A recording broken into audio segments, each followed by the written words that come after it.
Today, the Venusian surface is an environment of unimaginable extremes.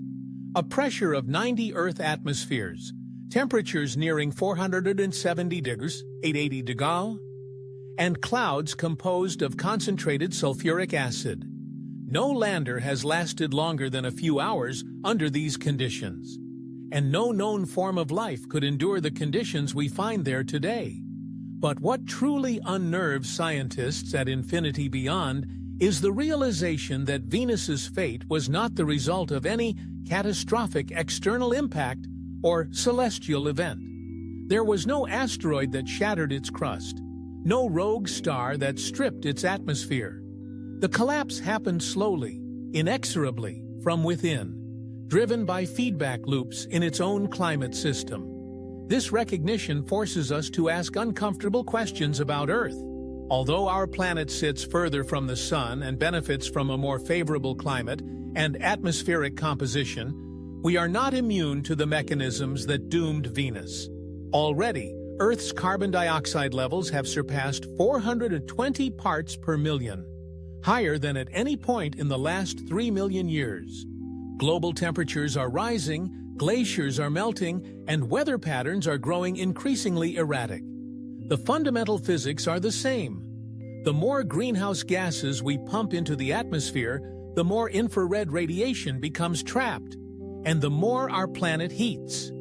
The difference between a stable Earth and a runaway Venus-like climate is not as wide as we once believed.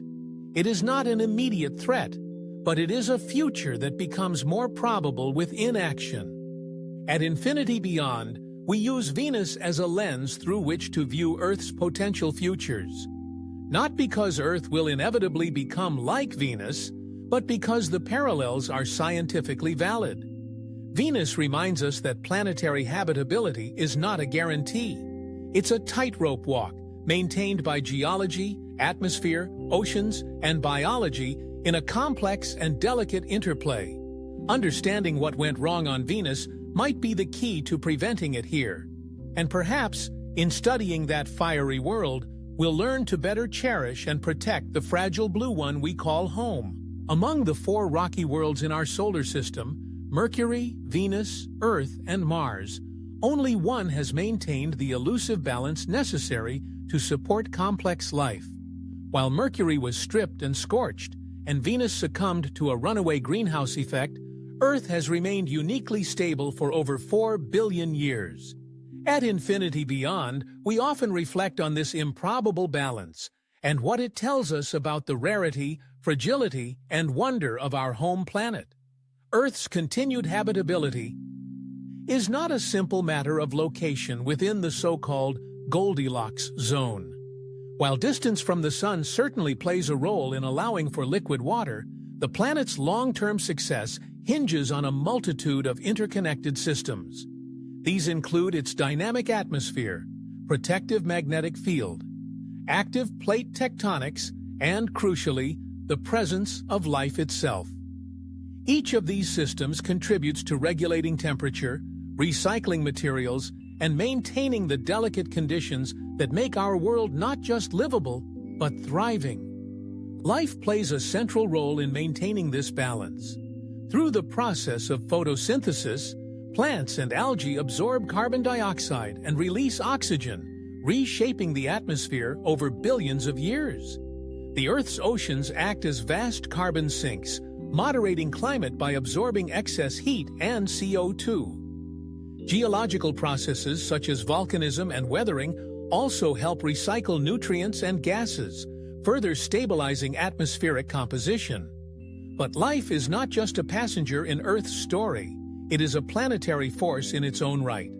The Gaia hypothesis, proposed in the 1970s by James Lovelock and Lynn Margulis, suggests that life and the planet co-evolve, with living organisms helping to regulate Earth's environment in ways that promote their own survival.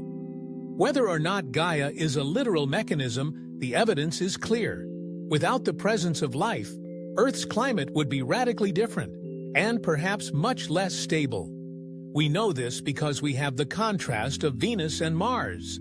Mars, once potentially habitable, lost its atmosphere and surface water, likely due to its small size and lack of a protective magnetic field. Venus, for all its Earth-like beginnings, fell into climate catastrophe. Earth alone has walked the razor's edge of habitability, and for reasons we are still working to fully understand, it has not yet faltered.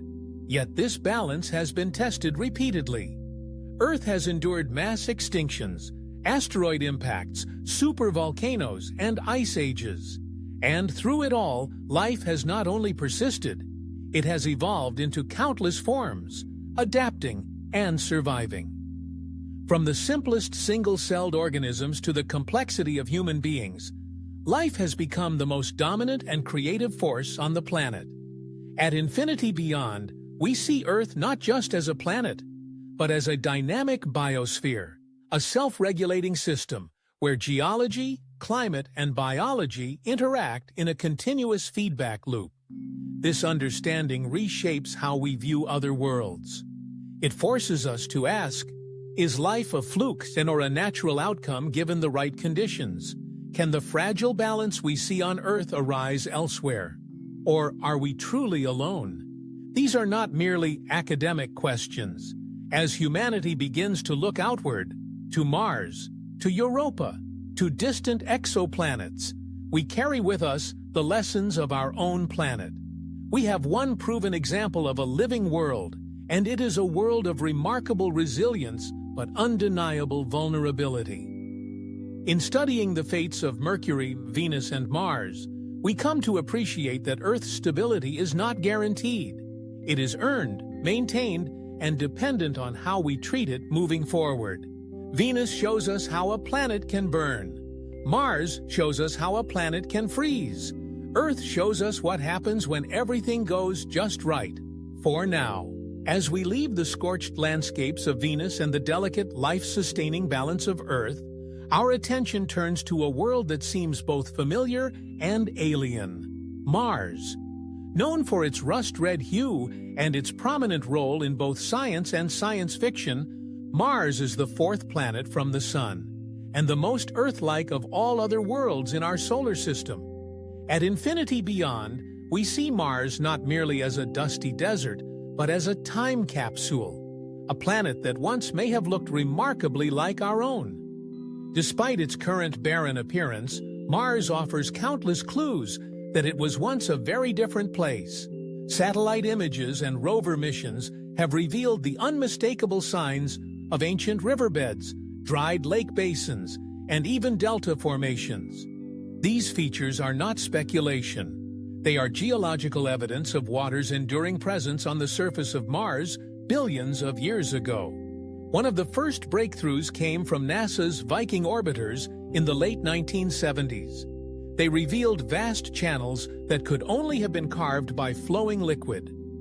Later missions, particularly Mars Global Surveyor and Mars Reconnaissance Orbiter, added layers of high-resolution imagery, exposing complex networks of valleys and mineral compositions that form only in the presence of water.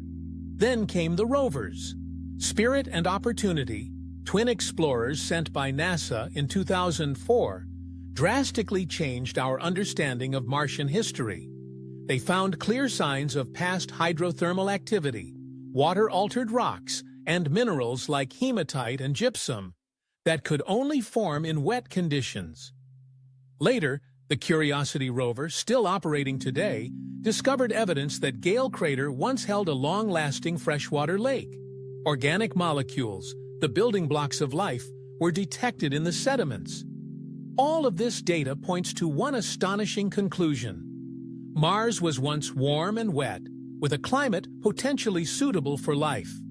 Around 3.5 to 4 billion years ago, the red planet may have had a thicker atmosphere, a stable water cycle, and even a magnetic field to shield it from solar radiation, conditions remarkably similar to early Earth. So, what happened? At Infinity Beyond, we explore the prevailing theory that Mars lost its magnetic field early in its history. Without this protection, the solar wind, a stream of charged particles from the Sun, began stripping away the planet's atmosphere. Over millions of years, the once thick air thinned to a whisper, and with it, the ability to retain heat and water vanished. Mars transitioned from a potentially habitable world to a frozen desert. Today, Mars's atmosphere is less than 1% the density of Earth's. Temperatures fluctuate wildly, from a high of 20 degrees, 68 degrees during the day, to lows of 100 degrees, 148 degrees at night. The water that remains is mostly locked in polar ice caps, or exists as traces of vapor and salty brine in the soil. The planet is dry, cold, and hostile, but not lifeless in its past. The importance of Mars lies not just in its potential for ancient life, but in its accessibility. Unlike Venus, Mars has a surface we can explore with rovers, landers, and eventually humans. It has seasons, weather patterns, and polar ice. For all its challenges, it remains our best chance at exploring what a second genesis of life might look like, or what happens when planetary protection fails. As we study Mars with increasing precision, from orbit and on the ground, we are slowly unraveling the mystery of a world that may once have teemed with life. And at infinity beyond, we believe Mars holds the keys not only to understanding the past, but also to shaping the future of human exploration.